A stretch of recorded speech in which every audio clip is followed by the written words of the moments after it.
joined on dais by Shri Damu Ravi, who is Secretary Economic Relations and also Sherpa for Brics for India.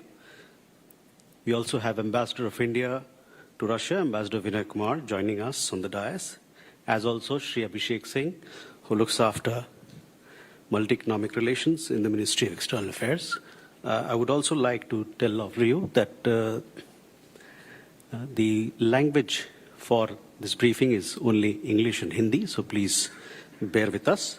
With that, I invite the Foreign Secretary to make his remarks. Over to you, sir. Thank you, Randir. Good afternoon, friends. I have the opportunity to brief you on the Prime Minister's main bilateral engagement today on the sidelines of the 16th Brics Summit. My colleague, Secretary Economic Relations in the Ministry of External Affairs, Mr. Damu Ravi, who is also our Sherpa for Brics, will make some comments with regard to the Brics engagements.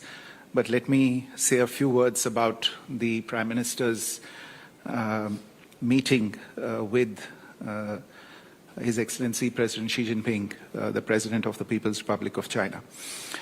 We have also put out a press release which should be available very shortly on the website of the Ministry of External Affairs if it is not there already. So as you all know, earlier today, in fact just a short while ago, Prime Minister Modi met with President Xi Jinping on the sidelines of the 16th Brics Summit. This was their first proper bilateral meeting at delegation level in nearly 5 years, the last one being on the sidelines of the Brics Summit in Brasilia in 2019. So let me just flag some points made by the two leaders during their meeting.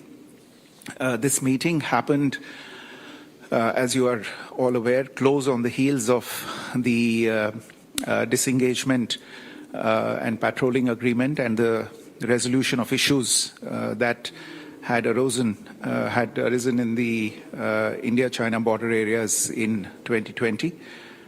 Naturally, the two leaders welcomed the agreement reached between the two sides through sustained dialogue over the last several weeks in diplomatic as well as military channels. Prime Minister Modi underscored the importance of not allowing differences on boundary-related matters to disturb peace and tranquility on our borders. And in this context, the two leaders noted that the special representatives on the India-China boundary question have a critical role to play in the resolution of the boundary question and for the maintenance of peace and tranquility in the border areas. Accordingly, they instructed the special representatives to meet at an early date and to continue their efforts in this regard. You may recall that Special Representative of India, Mr. Ajit Doval, who is also the National Security Advisor, and the Special Representative of the People's Republic of China, Foreign Minister Wang Yi, also a member of the Politburo, have met on the sidelines of international events, but they have not had a round of talks in the Special Representatives format since December 2019.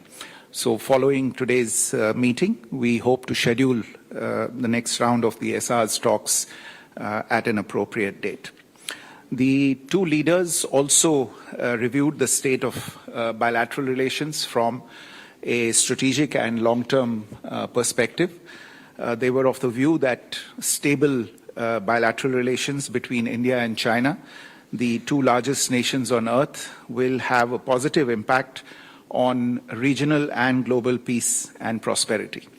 And both of them stressed that with maturity and wisdom, and by showing mutual respect for each other's sensitivities, interests, concerns, and aspirations, the two countries can have a peaceful, stable, and beneficial bilateral relationship. As we have maintained during the last 4 years, the restoration of peace and tranquility in the border areas will create space for returning us towards the path of normalization of our bilateral relations. Officials will now take the next steps to discuss enhancing strategic communication and stabilizing bilateral relations by utilizing the relevant official bilateral dialogue mechanisms, including at the level of our respective foreign ministers. The two leaders also briefly reviewed regional and international developments of mutual concern and interest. They agreed to maintain close communication in this regard. Naturally, they also had a very productive exchange on BRICS and the potential for India and China to enhance cooperation on this particular platform. And in closing, Prime Minister Modi also assured India's full support to China's SCO presidency next year in 2025. Let me stop there and request my colleague, our Sherpa for BRICS, to make a few remarks. Thank you. Good afternoon, friends. I'll be very brief in the interest of the time. But let me just focus on the Honorable Prime Minister's visit to Kazan for the 16th Brics Summit, which was at the invitation of President Putin. The theme of the Brics Summit, as you all know, that strengthening multilateralism for just global development and security. Today, there have been two sessions in which Prime Minister participated. One is a closed plenary session, and the second one is open plenary session. Open plenary session included also representatives of businesses of all the member countries, as well as the financial institution representatives in the open session. At the end of the open session, the leaders adopted the Kazan Declaration, and the declaration captures the various elements and diverse elements discussed by the leaders during these sessions. It recognizes the reform for the UN and multilateral institutions. In particular, it recognizes the Johannesburg Declaration and reaffirmed the support for member countries' aspiration to be permanent members of the UN Security Council. Cooperation in the financial sector was another element. It also included elements like payment settlements in national currencies. And climate change was another area of interest for all the leaders. There was a lot of views expressed, and also combating terrorism. Prime Minister, in his remarks, clearly brought out the importance of people-centric BRICS cooperation. That was his emphasis. And the fact that the leaders have agreed to finalize list of partner countries in the expanded BRICS membership, it was welcomed. The modalities have also been finalized. So with the expansion of the BRICS, as you all know, that this is the first time that BRICS in an expanded format are meeting. The 9 members currently which have met this time. So you will have an additional partner countries. The list will be out in the net. So what it means to us is also inclusivity, diversity in the BRICS, and brings in the dimension of the global south right in the center of the BRICS discussions and discourse. So development becomes central. Prime Minister's remarks included the importance of global south. He also mentioned about the India's initiatives that have been appreciated within BRICS. For example, the Startup Forum, the skilled workforce, the Research and Development Vaccine Center, digital health, and the digital public infrastructure solutions, which are low-cost solutions for the interest of the countries of the global south. He also touched upon India's own initiatives, for example, the International Solar Alliance, the Coalition for Disaster Resilience Infrastructure, and the Lifestyle for Environment. He urged the members of the BRICS to actually participate in these initiatives.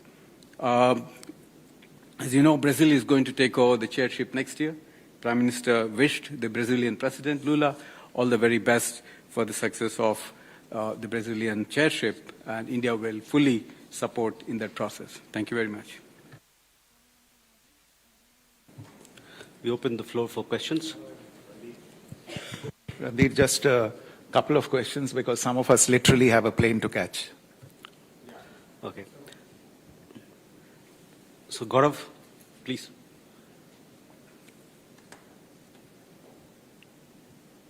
Sir, my name is Gaurav Sawant. I work for India Today and Aaj Tak. Sir, my question is, how will this meeting and will this meeting lead to easing of situation along the LAC? Is there need for new confidence building measures? Will there be new confidence building measures? And will soldiers spend the fifth year at the LAC in these freezing winters? The additional 50,000 odd troops on either side.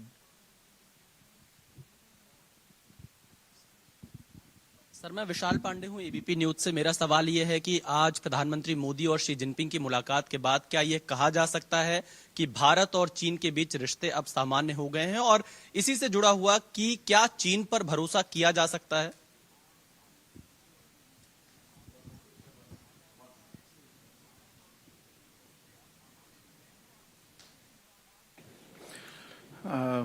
Gaurav, insofar as your question is concerned, it is certainly our expectation that as a result of not only the agreement that was arrived at just a couple of days ago between Indian and Chinese diplomatic and military negotiators, but also as a result of the endorsement of that agreement at the highest leader level possible between the two countries, as happened in the meeting today, where both Prime Minister Modi and President Xi Jinping welcomed the efforts that were made by Indian and Chinese negotiators and the results that were achieved by that. I think these should certainly lead to an easing of the situation along the LAC.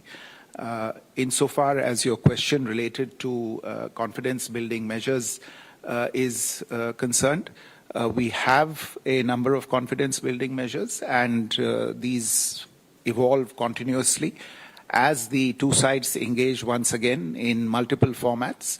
This is certainly a subject that I think will be under discussion between the two sides. Your last question about whether soldiers will be at the LAC for the fifth year, I would defer this question to our military leadership because this relates to operational matters, and I think it would be best that we let our military leaders dwell on this particular issue. Vishal, आपका जो सवाल था क्या हमारे जो रिश्ते हैं वो सामान्य की तरफ या सामान्य हो जाएंगे, मैं इतना ही कह सकता हूं कि पिछले 2 दिन में जो कदम हमने उठाए हैं, और ये कदम पिछले 2 दिन से हमारे सामने हैं, लेकिन इन पे जो काम हुआ है वो काफी समय से काम चल रहा है। मैं ये कहूंगा कि इनसे हमारी एक तरह से जो प्रक्रिया है, External Affairs, after having held that bilateral meeting, there are some very important points that have been reflected, 2 of them, and Ambassador Prabhu Dayal, the Ministry of External Affairs, has clarified that